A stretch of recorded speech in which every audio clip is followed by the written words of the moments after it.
Salut à tous, c'est Articole sur Correct. Donc aujourd'hui, je vais essayer de vous apprendre à créer une courbe de lumière sur Photoshop. Donc un petit exemple ici. Donc on va essayer de recréer cet effet sur cette image. Donc créer une courbe dans ce genre-là et y ajouter des particules qui vont suivre la courbe. Donc c'est exactement le même principe. Donc je vais vous apprendre ça tout de suite sur Photoshop. Alors on va tout de suite prendre donc l'image de base là. Et tout ce qu'on va faire en premier, c'est créer une forme personnalisée qui va être en fait la forme principale de votre courbe. Donc on va créer un nouveau document et on va le mettre par exemple 100 par 100. Donc on fait OK. Donc il faut que l'image soit quand même assez petite, hein. Donc on va zoomer. On va prendre notre pinceau. On va le réduire un petit peu. Donc comme ça à peu près. On va changer le flux genre à 20%. Et on va choisir donc la couleur noire qui est là. Alors ce qu'on va faire, c'est qu'on va créer des sortes de traits ou de points qui vont être notre courbe en fait. Donc par exemple, je vais créer un point comme ça, un trait ici comme ça. Donc on peut faire ça à peu près au pif, après ça dépend de vos besoins. Donc on n'est pas obligé que l'opacité soit vraiment très forte quoi. Voilà, un point plus foncé ici, un autre trait, et là on va foncer un petit peu, voilà. Donc là je l'ai créé vraiment à l'arrache, mais c'est juste pour le principe. Donc maintenant ce qu'on va faire, on va sélectionner donc la forme qu'on a créée ici, comme ça, et on va faire édition, définir une forme prédéfinie. Et là ça va nous créer donc une forme qui va être pour notre courbe. Donc on va lui donner un nom, donc ici forme pour courbe. Donc on fait OK. Maintenant on peut fermer, on n'a pas besoin d'enregistrer puisqu'il a déjà été enregistré en tant que forme. Et maintenant, si on va dans notre pinceau, et qu'on, déjà je vais grossir un petit peu, et qu'on fait clic droit, tout en bas, on a la forme qu'on a créée ici. Donc on double-clique dessus. Et donc là, on peut voir qu'on a notre forme en petit, et si je dessine un petit peu, on peut voir qu'on a déjà un début de courbe. Mais c'est pas encore la version finale, on va devoir paramétrer tout ça pour que ça soit vraiment bien et que ça fasse un bon rendu. Donc CTRL Z pour annuler ce qu'on a fait, hop. Et donc ce qu'on va faire d'abord, c'est que en ayant l'outil pinceau de sectionner, on va aller dans cet outil ici qui est l'outil forme, ou dans les autres versions de Photoshop qui doit être peut-être vers là-haut, je me souviens plus très bien, mais c'est l'outil forme, c'est toujours la même icône. Donc on clique dessus. Ça nous ouvre donc une fenêtre dans laquelle on a déjà notre forme qui est sélectionnée. Et donc ici on va changer le pas.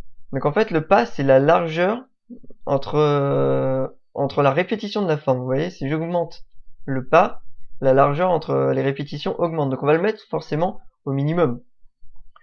Ensuite on peut changer l'angle parce que là on a un trait qui est assez droit quoi. Mais on peut changer l'angle genre un petit peu comme ça. Donc après c'est selon vos envies. Donc moi bon, je vais le mettre comme ça. Donc vous voyez déjà que ça part directement en biais. Et qu'est-ce qu'on pourrait faire? On va choisir dynamique de forme, on va le cocher. Et donc ce qu'il faut surtout faire c'est choisir pression de la plume. Donc j'expliquerai tout à l'heure pourquoi on va choisir ça. Et donc tout le reste doit être à 0% et désactivé. On n'oublie pas de cocher le lissage, qui va faire que quand la courbe va commencer à se rapetisser ou quand elle va tourner, ça va la lisser et donc ça sera moins pixelisé. Donc voilà, ensuite on ferme en recliquant sur l'icône. Et ce qu'on va faire, c'est créer d'abord l'allure de notre courbe. Donc on va aller sur l'outil plume qui est ici. Et donc on va dessiner l'allure de notre courbe. Donc je vais dézoomer, voilà. Donc on clique. On maintient le clic et on bouge la souris pour pouvoir donner certaines courbes. Enfin un certain angle à notre courbe. Donc je vais le faire passer tiens derrière les cubes. On va le bouger un peu. Donc vous maintenez CTRL et vous cliquez sur le point que vous voulez bouger par exemple. Là, on va le mettre comme ça. On va bouger un petit peu comme ça là. Voilà. On va le faire passer derrière. Donc on va faire comme ça. Hop. Voilà. Donc là, on a dessiné l'allure de notre courbe. Donc maintenant ici, on va aller dans Tracer. Et là, on peut voir qu'on a notre courbe qui est sélectionnée. Vous voyez, si je clique à côté, elle est désélectionnée, elle disparaît. Donc on la sélectionne, donc on la garde sélectionnée. Et ensuite, on va faire, on va aller dans notre pinceau et vérifier qu'on a bien notre forme qui est choisie. Et à partir de là, on va faire clic droit, contour du tracé, et on va choisir donc forme qui est ici, et on va laisser sélectionner simuler la pression. On fait OK, et là directement ça nous crée une forme. Si je clique à côté, on a déjà notre courbe qui est à moitié créée, comme vous pouvez le voir.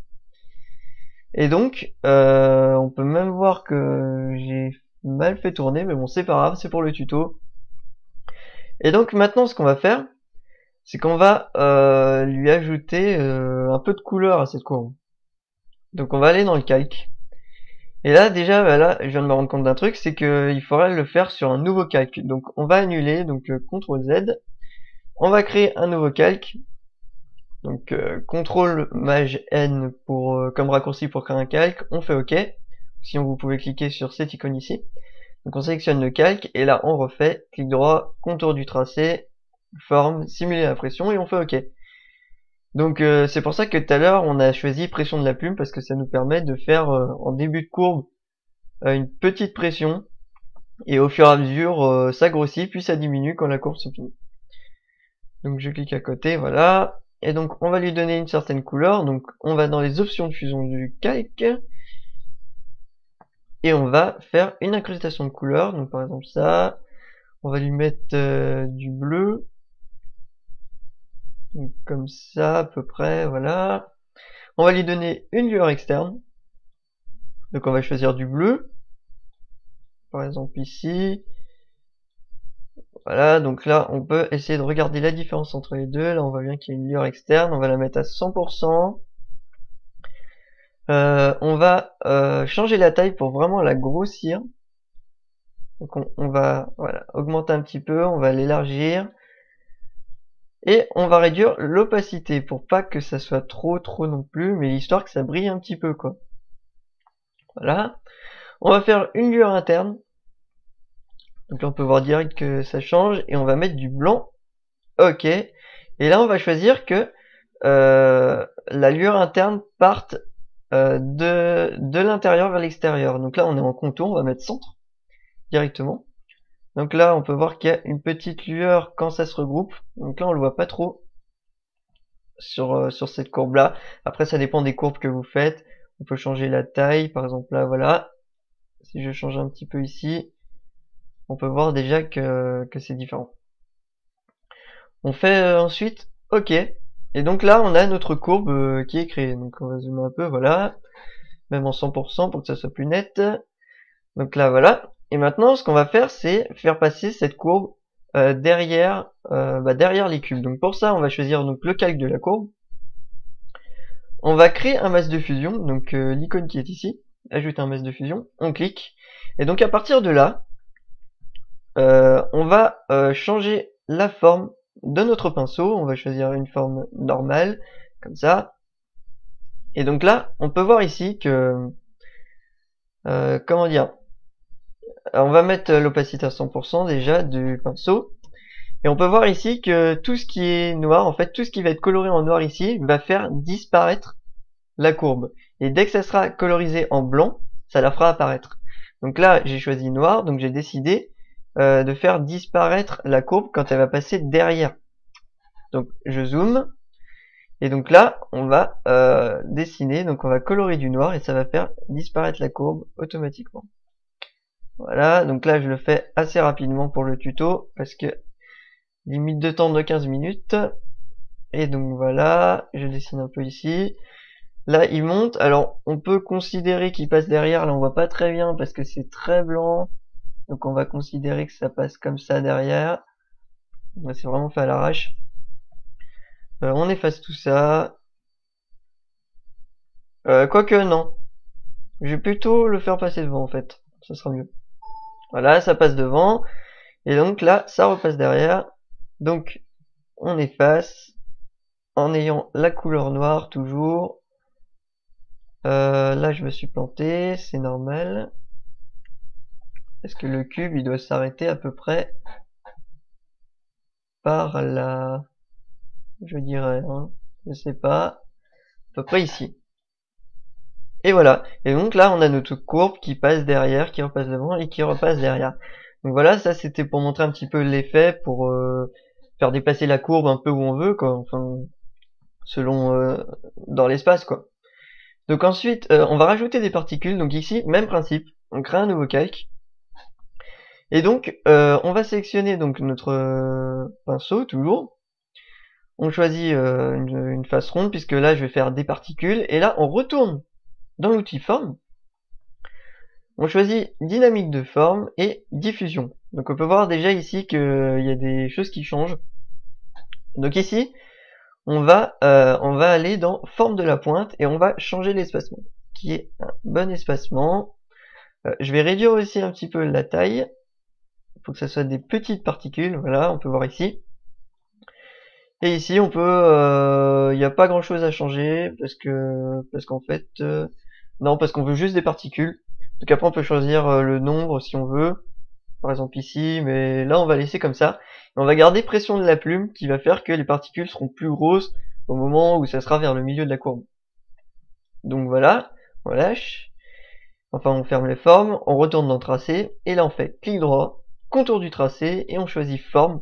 Donc en fait, la courbe utilise la forme qui est actuellement choisie, qui a été choisie en dernier pour se placer avec la courbe. Donc on fait OK. Et là, on peut voir que ça nous a bien créé des particules. Donc maintenant, on retourne dans le calque et on va copier l'effet qui a été appliqué à notre courbe, mais sur les particules. Donc pour ça, on va sur le calque de la courbe. Voilà, sur le calque, on fait clic droit, copier le style de calque, clic droit sur celle-là, coller le style de calque. Et donc là, on a notre effet de particules. Donc là, l'effet est pas super, parce qu'on a fait un simple copier-coller. Donc je vais enlever l'allure externe. L'allure interne, je vais dire, et l'allure externe, on va la modifier un petit peu. On va changer un peu la taille, voilà. Donc apparemment, avec le blanc qu'il y a derrière, ça, on voit pas trop l'effet. Mais ça dépend après des images que vous faites, quoi. Donc voilà, on fait OK, et on n'a plus qu'à lâcher. Donc là, on peut voir que les particules sont devant. Donc là, on fait le même principe, on choisit notre calque, on fait un masque de fusion, et là, donc là, tout ce qui est en noir va disparaître quand on va dessiner par-dessus. Donc là, par contre, il faut pas oublier, c'est de remettre comme avant, donc enlever la dynamique de forme et la diffusion, et de remettre le pas à 0. Et donc là, on peut facilement effacer les particules qui sont supposées passer derrière, quoi. Donc là aussi, on efface. Et voilà. Donc voilà, je vous ai montré donc comment faire ces effets de particules et surtout l'effet de courbe qui est vraiment très intéressant et qui peut être utilisé vraiment partout, quoi. Donc j'espère que ce tuto vous aura plu.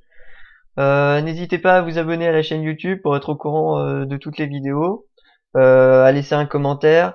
Vous pouvez aller sur le site coreact.fr pour voir aussi les vidéos, hein, c'est la même chose que sur YouTube. Mais surtout, vous inscrire sur le forum pour vous présenter. Si vous avez des questions, n'hésitez pas, vous pouvez proposer des idées de tutos, j'hésiterai pas à les faire si c'est dans la limite de mes compétences et si c'est des tutos vraiment qui pourraient être intéressants pour les autres personnes.